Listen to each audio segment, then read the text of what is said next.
We have seen some absolutely crazy stuff from Amy Schumer. We're going to do like a complete summary from a few different angles, and I'm going to add my opinions of it as I go. We've got Khadija Mbowe, we've got the Majority Report team, and also again Hasan Abi. We're going to talk about their coverage of this story, and I've done it in a way hopefully that we can follow the chronology of the story, and also we see like each 3 different clip. Amy, I gotta talk to you, girl. Amy, we gotta talk. So a lot of us are keeping our eyes on what's going on with Israel and Palestine right now. And a lot of celebrities and public figures are weighing in, all the things, right? Amy Schumer has been talking a lot. For those of you that don't know, Amy Schumer is an American actress and comedian, and she is also Jewish. So she has a personal emotional stake in this, and you can tell by the things that she's been posting. Now, the way Amy Schumer is moving has people on a varying spectrum of emotions. There's the folks that fully support her and are on her side and like, yes. And then there are the folks that are like, shut the fuck up. Shut the fuck up. Shut. You know, but what did she do? On October 7th, when Hamas went into Israel and attacked all those civilians, she posted one of the videos or a few videos, and one of the captions was, "Jews are the only people not allowed to defend themselves." Then she posted this political cartoon. And for those of you that can't see the text on screen, this is about to get crazy, racist. Let's talk of SA. Like, prepare yourselves. This gets really, really sad very quickly. Just absolute love for Khadija Mbowe in general, for them covering this. If you haven't heard of them, great channel. Check them out. Like, they're amazing. They're a huge, idol of mine, I guess. A large reason why I started my channel. It's a bunch of protesters. Looks like most of them are white, though some are black and brown. And they're holding up signs like, "Gazans grape Jewish girls only in self-defense." "Beheading is resistance," with this little girl smiling. "Killing kids for dignity." "Proud of our grapist martyrs." "Stab Jews for Allah." I didn't see that one. That is wild. Wow, Amy. Okay. Somebody in the back just has a shirt that says, "I love Hamas." Murdering 1,300 Jews isn't anti-Semitic. You know, just a lot of really vile things.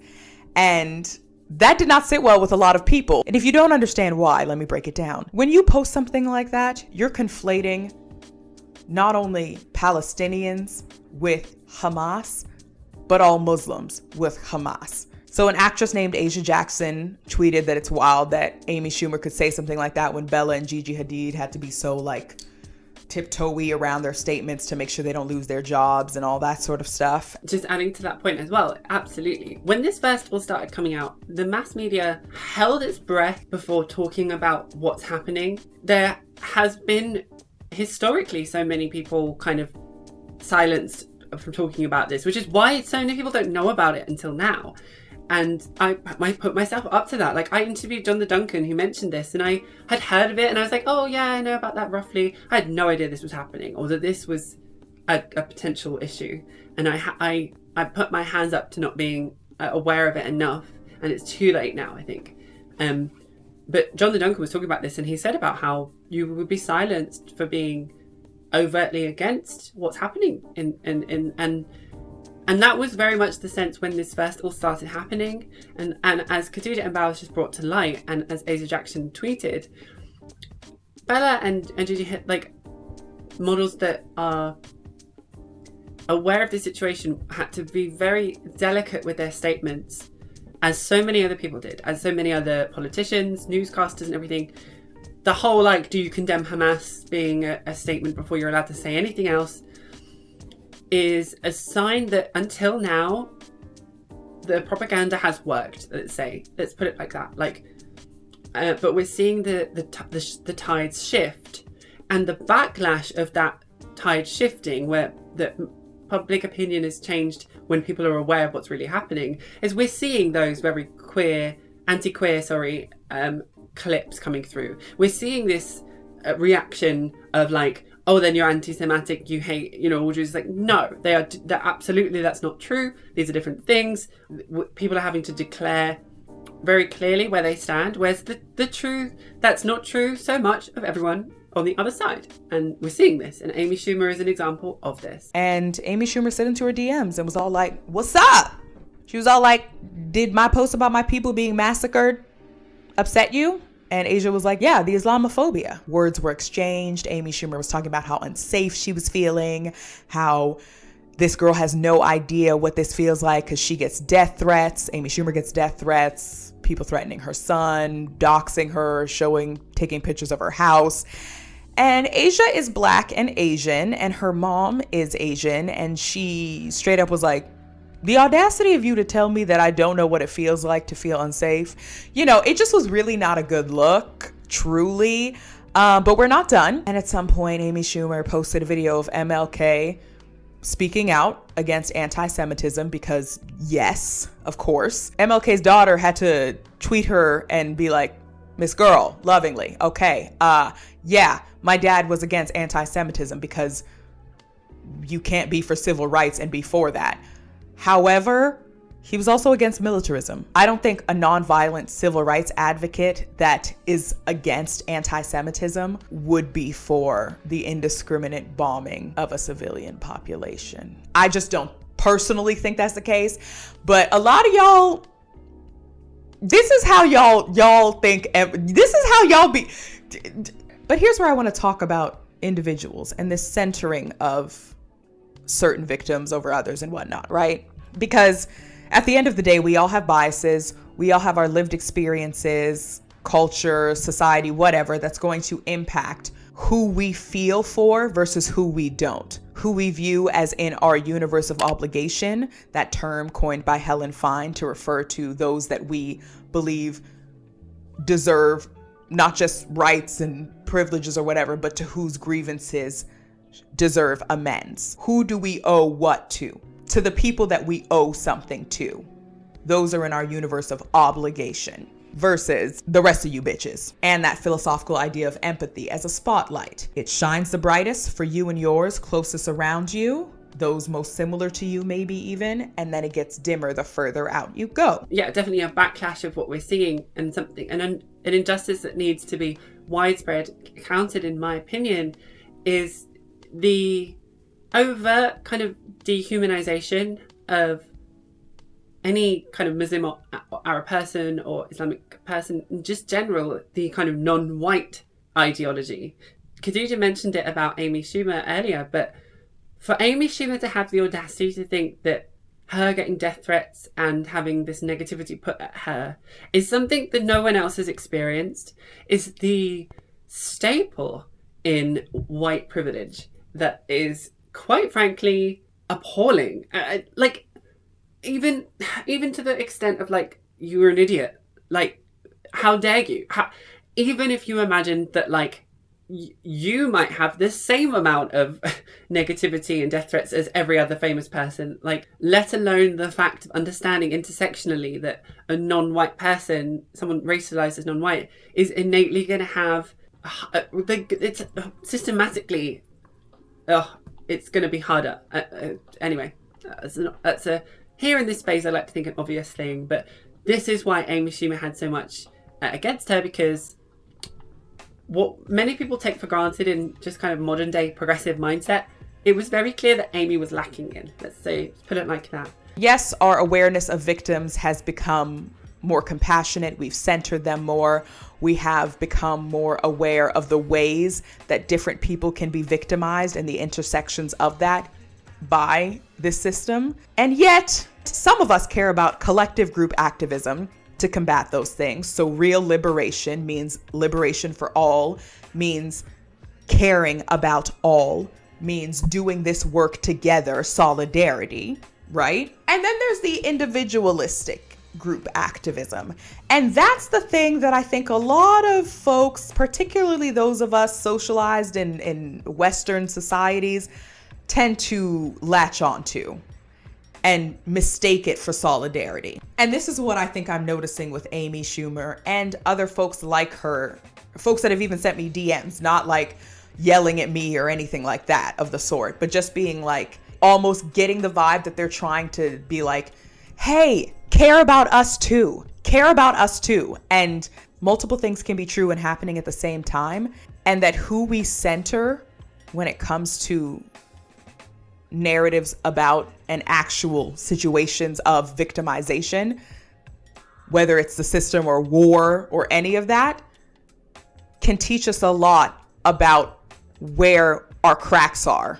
Another example of that is how we're seeing a pushback in some of the lesbian, gay and bisexual community against having the T in LGBT included with them. And so pushing away transgender people from the queer community or LGBT community because they don't want to associate their activism with trans activism, which is again a very similar example of this that Khadija said, of how if you're only acting in solidarity or an activist for things that suit you, then kind of, I guess, shame on you for not understanding that you're not the center of the universe, or that your community is not the only community, but also you can't expect people to be on your side if you're not willing to be on other people's sides. And I think that's probably one of the main problems we have on the left in general, that we can't unite by, is because people feel passionate about their thing, and I understand that, and we should be. I was brought here by my transgender activism. I'm not going to lie about that. It's the core of who I am.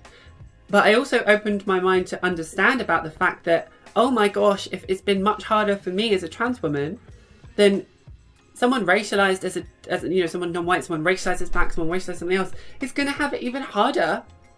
And I need to understand my white privilege, my, middle class privilege and stuff like that. Like the whole, white feminism movement not being for all women. Only a certain category of women, to me, is not feminism. Obviously. I mean, that goes without saying, of course. Here, this has been a very defining and divisive situation of this, because the innate anti-Islamic kind of mindset that has been pushed into the kind of modern day Western viewpoint is now really coming into light. And people that have been, Amy Schumer, I don't know the exact quote herself, but she did a story about this. Like, I stood with the BLM movement, I stood with the gay people and all of this. But now no one will stand with me because I'm, Jewish and I'm on my own in this. Like, that goes to show how frail your solidarity was. But it also goes to show that, like, if of all of these movements, yours is the one that maybe collectively as a group, all of the other groups aren't on the side of, plot twist, honey, maybe you're wrong. I've talked for like 1 million years. Sorry, has everyone had a birthday? Happy birthday. Is it 2028 now? Sorry, I just spoke for like a bazillion trillion years. But anyway, that's probably my main point on that first section. Anyway, let's watch the extension of what happened with Amy Schumer, but covered by Hasan Abi. Because I'm mixing it up. Like, gosh, preparation for the live stream. Are you proud of me? Are you having fun? Let me know. There's a psycho online by the name of Amy Schumer. Now, Amy Schumer, kind of like Piers Morgan, I think, is like secretly on board with the Palestinian plight, because by God, she is doing such tremendous counter propaganda against the state of Israel.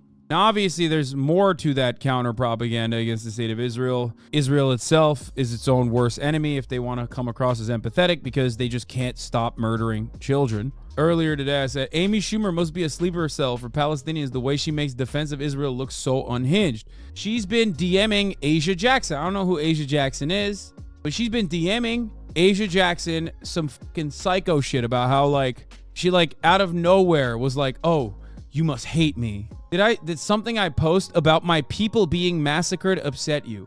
Now, I have seen this exact same message, okay? I'm gonna keep it $150. I have had this message relayed to me in person, okay? In private. It's one that I am very familiar with. It's so loaded. I don't know how else to describe it. It's so insanely loaded. And then she replied, the Islamophobia and generalization of Gazan people did, because she literally posted about, she did the Arab question about, how colleges have gotten $8 billion from the Arab world. That was insane. I said, it's so funny to me that she's been able to be a real celebrity and never respond to online backlash in the way that shitty online e-celebs like myself can't avoid. Not realizing the more she responds, the worse it will get. It transcends beyond politics or ideology, which is true. You recently just talked about being a completely failed comic. What is this? Couple things. What I want is every hostage back. I want safety and freedom for Hamas, for Palestinians, from Hamas, for Hamas, I thought you said, from Palestinians and Israelis. I want safety for Jewish people and Muslims as well. Everyone. Just like you, I want peace. You will never see me wishing harm on anyone. Saying I'm Islamophobic or that I like genocide is crazy. So here you go, by popular demand. Comments on. Please keep the below in mind. Wait.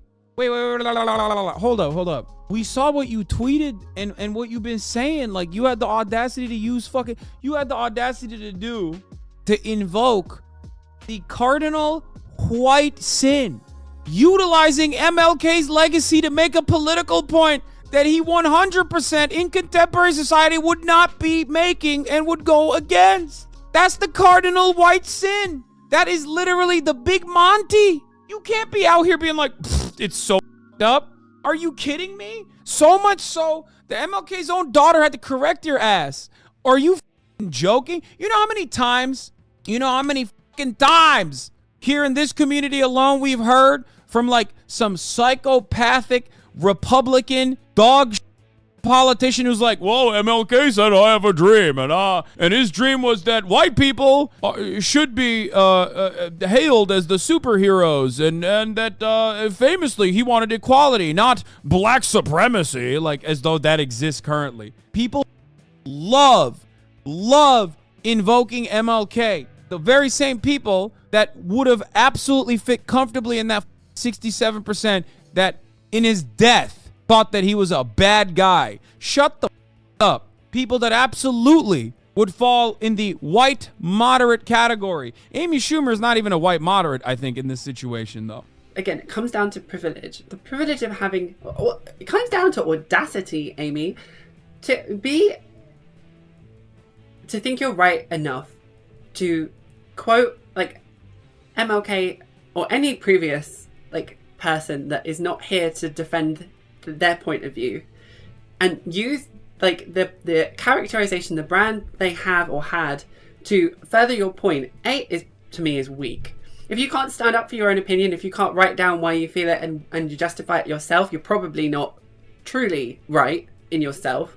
But secondly, to have the audacity to use someone else as a spokesperson for various different communities across various forms of oppression in so many different ways, and that has much more of a complex brand and backstory and history in general, to use that for one specific reason to push a narrative, to me, is unforgivable, and it falls down back into white girl feminism. It's like, it's also just very situational, and I think deep down she knows what she's doing, and she's getting called out for it. And I think it's very clear that someone like her has had a lot of, I would say, negativity thrown at her on the internet, that's for sure, especially with the kind of character she has and as a female comedian in the industry.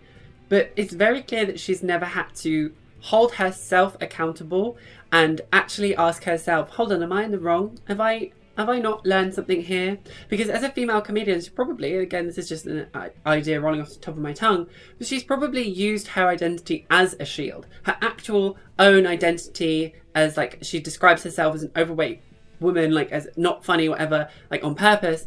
She uses that against the hatred as a defense mechanism, like I do as a trans woman with the hate comments, and they're like, you're a trans woman. I'm like, yes, I am indeed. Thank you. And like, I use that as a tool of my own defense. She can't do that here because she would be using her, she tried to use her Jewish and stuff like that, but like, it doesn't hold up in the same way. You have an entire mindset of people that are like, no, you don't understand the situation enough. You need to educate yourself. This is not okay. What you're saying is not okay. And she can't actually deal with that internal like voice or dialogue of like, maybe I'm wrong, maybe I need to educate myself. And that's sad to see. Anyway, let's watch the Majority Report's take on this and furthering the narrative to the kind of MLK situation. Amy Schumer, the comedian, posted this clip of Martin Luther King Jr. speaking about anti-Semitism on and she posted on her social media accounts. We'll watch this clip, but she's basically, within the context of what she's been posting, she's applying this to just Israel here. And it's another example of white people bastardizing the memory of Martin Luther King Jr. and exploiting it, not letting him rest, and not even living on with the values that he imbued in our society, to provide their claims with some sort of like artificial morality that does not exist. And King's daughter had something to say about this, but first, this is the clip that Schumer posted. Must see that Israel must exist and has the right to exist and is one of the great outposts of democracy in the world. My Jewish brothers and sisters said to me amid anti-Semitism anywhere, we don't need your support. We have enough Jewish power to deal with this problem ourselves. I would still take a stand against anti-Semitism because it's wrong, it's unjust, and it's evil. If my Catholic brothers and sisters said to me, amid bigotry toward Catholics, we don't need your support in this because we have enough Catholic power to deal with it, I would still take a stand against bigotry toward Catholics because it is wrong, it is evil, and it is unjust. Must see. So, I mean, that taken in a vacuum. And also bomb them. Yeah, right. The terrorists, human shields. With the way Taking deepfakes it are back. going, Go with the way ahead, deepfakes Brandon. are going, they'll be making those soon. They'll be making Oh, exactly, yeah. they'll be I'm making sure. Yeah, famously, Parent to the religion. It's the motherload of bad ideas. MLK was anti-war, except when Hamas was using human shields, and then it's just kill them all. That's what his legacy was. Just, I mean, Martin Luther King speaking about anti-Semitism and saying it's horrible is very much in keeping with the values that he promulgated. Mm-hmm. We are also against anti-Semitism. Of course, just saying as well, so am I. I want to make that very clear. I am against anti-Semitism. I'm against any form of discrimination for any minority based on who they are. Like, it's wild that we've come to a point in history that we have to say that. The issue that we're having is that any pro-Palestine like arguments are being pushed down the funnel of anti-Jewish, and that's not the case, and that's something we have to just fight against. It's not fair to do that. What Amy Schumer's not telling you that at one point Martin Luther King, he was supposed to go to Israel, and he canceled his trip there because of, I think it was the 6 Days War. We can look that up at some point, but it was yes, 6 Days War. Haaretz. It was canceled due to it. So the history of this. First of all, it's much clearer since MLK was killed. Yes. In 1968. Not that it wasn't, I think a lot of people weren't saying these sorts of things, but like, when we have Ilan Papian talks about the new Israeli historians that basically like showed the documents that said, yeah, this is the cleansing, and even the government of Israel was aware of this. That was in the 80s. Right.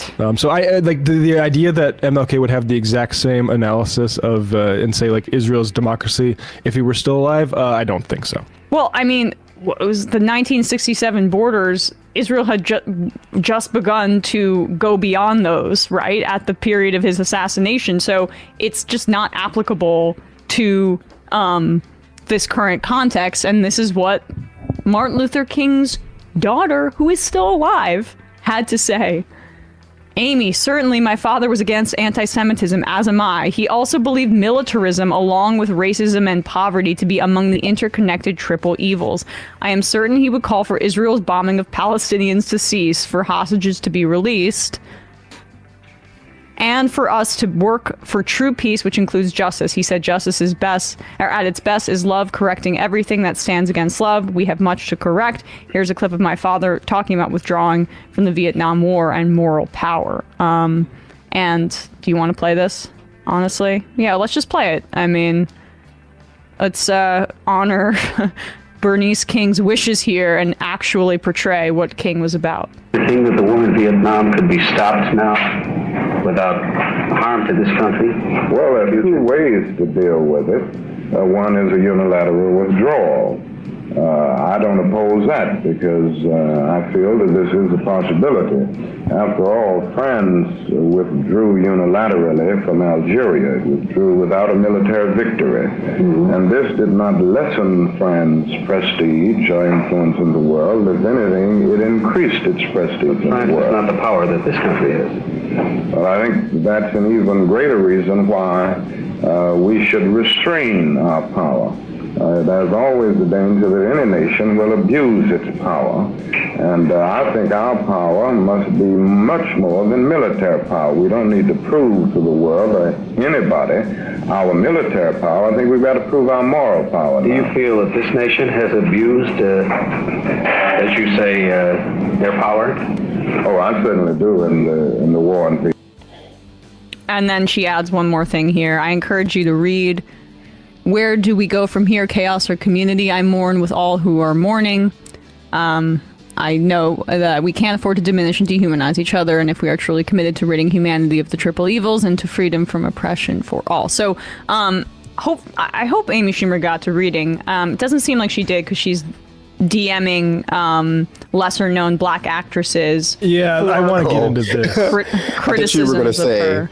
DMing lesser-known black activists, like DMing other children of like black activists, like Stokely Carmichael's son, and be like, "Hey, what would he think about this?" It's just like, you don't want to know, man. Yeah, like I can't go for the big boss right now. Can I get another kid of yesteryear? Yes. A little lesser known. Andrew Young's daughter, Andrew Young's kid. But like this today, I'm sorry. Yesterday, Ta-Nehisi Coates did a talk.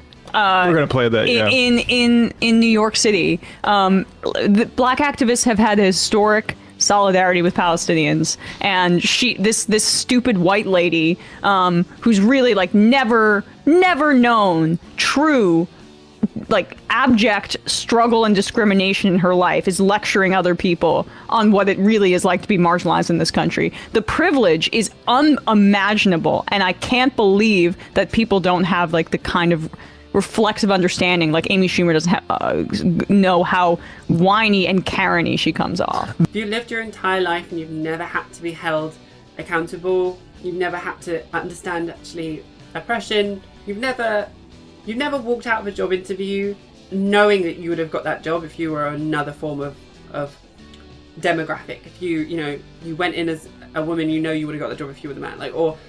There are sometimes when there is just overt discrimination that's happened. I've been fired from about 3 jobs for being transgender. Like overtly, oh, you're a trans, okay, we're gonna not sign your contract, or oh, we're gonna have to let you go. That's happened to me just outright into my, like, at face value. And so when you experience that, you realize, okay, well, this must happen to other people. Oh my gosh, I still have it good in so many ways, or at least I did, as I say so many times. And so the reason the internet has come so hard down on Amy Schumer is because she is still unable to learn that in herself, because we're not really taught about, humanity in modern day Western life. We're not actually taught to treat everyone with respect as a human. We're taught to care about yourself, care about your own family, and in doing so, you innately only care about your own community and people that look and speak and act like you. We are taught that systematic racism from a very young age. And so we need to be taught at the core level that there are a variety of people that exist, that everyone is a human, that we are all equal. But there's no way that we're going to get that. We're getting books banned because it mentions like kids having 2 dads or something. Like, because at the core of this, like, capitalistic, system, you have to have a hierarchy of people. Otherwise it doesn't work. If everyone is equal, then people will start wondering why suddenly a certain amount of equal people have loads of money and can afford to make loads of changes, even though they're not elected in. And again, sorry to keep mentioning Pappy, but this sort of fear of like, oh, it's actually a Holocaust, another Holocaust is right around the corner for everybody, including Amy Schumer, is part of Israel's propaganda to get them to get support, including, like, I mean, I can play the clip in a second here, but before we move in, like, that's the reason that they're scared, and they are propagandized, and to a certain extent you can have some sort of empathy or sympathy, whichever one, but while doing that, let's move on to her actually attacking these young actors, as you say. This is Asia Jackson, and she tweeted out, "It's so crazy to me how Bella and Gigi had to tiptoe around their statements, and then Amy Schumer's like, Gazans are rapists, and we'll still have a career." Did not tag her. Go ahead. Well, yeah, I mean, these are classic tropes, like Bender was saying, regarding, classic white supremacist tropes, classic tropes used by, overclasses to justify imperialism, to justify the genocide of, minority populations within their country or outside of their country's borders. They were used against Black people in America. They were used against Native Americans. They were used against Jewish people during the Holocaust. They were used against other types of, Nazi designated deviant groups during the Holocaust, and these tropes have never left our society's like toolkit for how we justify our brutality. Absolutely agree. Enough that I'm sorry to jump in, and I hate to disrupt this person, but this is exactly right, and I have to even expand it out to what's happening now in the UK with the UK government not allowing or not wanting there to be protests on behalf of Palestine, for Palestine. We're seeing them wanting to uphold the British kind of colonialism and imperialism. And I will even put my hands up to say that it wasn't until I spoke to the Tabernacle in our collaboration, check it out if you haven't already, that talked about Ireland and the history between the UK and Ireland. I'm not absolutely joking. I'm not joking. We did not get taught that in school. I had no idea about the potato famine being actually because the British generals at the time were taking food from Ireland. We were taught that there was a famine and they had to live on potatoes because there was like a bug in the, the food was a bad crop that season. Like, I'm not even kidding. So we are taught lies in our education system. It's no wonder you get people like Amy Schumer that grow up and they don't know about the actual world. So you have to do the extra work. You have to educate yourself. And it's just a great point. I hope I didn't interrupt the flow of this. They've just been passed on from group to group. There's just always been a new, more, acceptable target to assign these groups, to assign these labels to.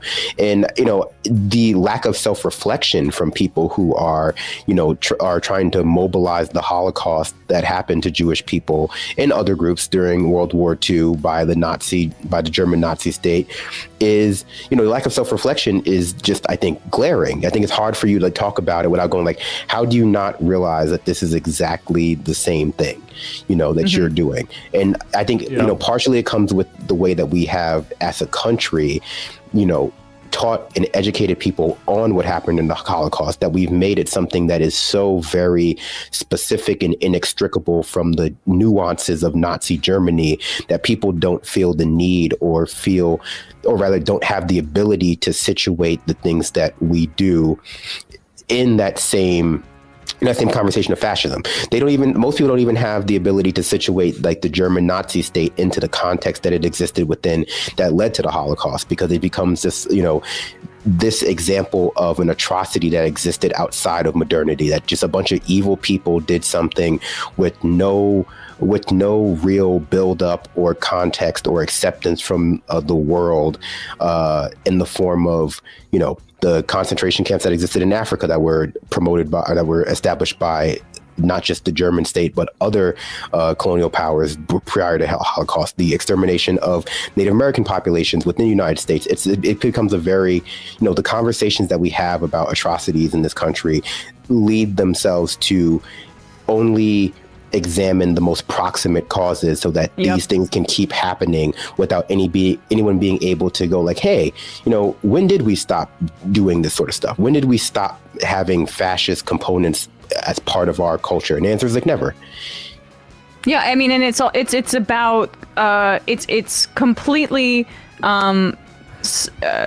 taken the kind of identity element and the bigotry element out of the context of the structural power elements that led to the Holocaust. The act of dehumanization campaign, the fascist government in and of itself, versus just kind of the abstract identity association and the generational trauma that Jews have within them based on all of that history.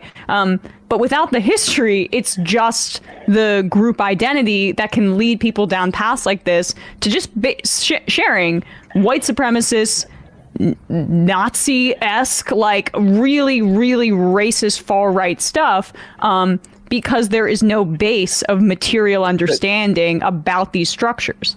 Yeah, and what Israel is doing is much more easily explained by the history of colonialism and genocide that the Nazi state practiced against their people than it is explained by the Holocaust itself that happened to their people. And what they want to do is a bit of sleight of hand to make you not situate like, okay, but we have a history of Western society exterminating native populations, exterminating, brown people abroad and at home. We have a history of them justifying that behavior due to the inherent barbarism of those people.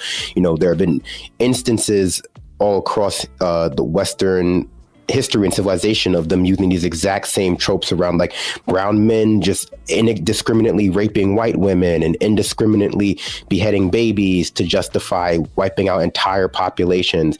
And that's what is contributing to this. That's what's contributing people like letting it happen. And that's what's contributing to them doing it. It has very little to do with what happened during the World War II, other than that precipitated to creation of the state of Israel. Wow. Amazing coverage at the end, and really powerful. And I will, I'm gonna put my hands up and say I'm still learning every single day. I'm about 3 years in this scene, and I am still eagerly, positively just learning as I go.